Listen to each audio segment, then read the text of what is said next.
ونصلي على رسوله الكريم اما بعد فاعوذ بالله من الشيطان الرجيم بسم الله الرحمن الرحيم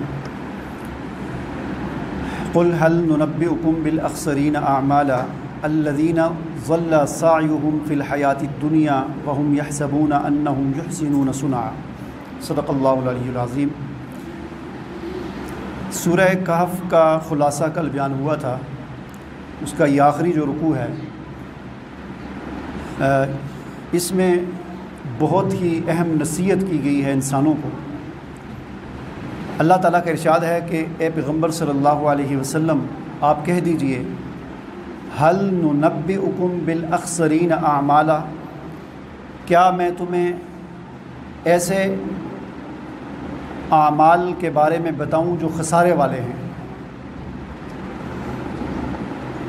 یعنی وہ اعمال یا وہ عمل یا وہ رویہ انسان کا جو بالکل خسارے والا ہے، جس کا کوئی فائدہ نہیں ہے۔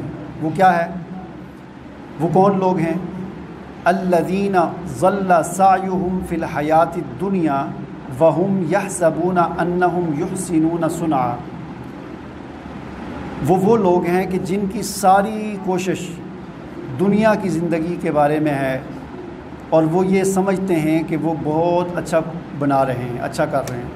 ان کی ساری کوشش ان لوگوں کی جو لوگ سارا کام ان کا دنیا کے لیے، وہ سوتے ہیں تو دنیا کے لیے، اٹھتے ہیں تو دنیا کے لیے، آرام کرتے ہیں تو دنیا کے لیے، کہیں جاتے ہیں تو دنیا کے لیے، ساری کوشش، ساری محنت، سب کچھ دنیا کے لیے۔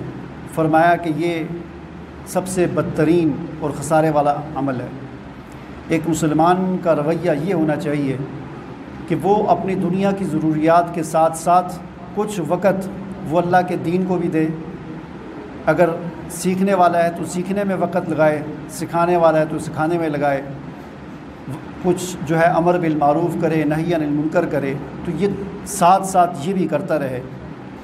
لیکن جو یہ نہیں کرتا، اس کی ساری کوشش صرف دنیا کے لیے، تو فرمایا کہ یہ سب سے زیادہ خسارے والا ہے۔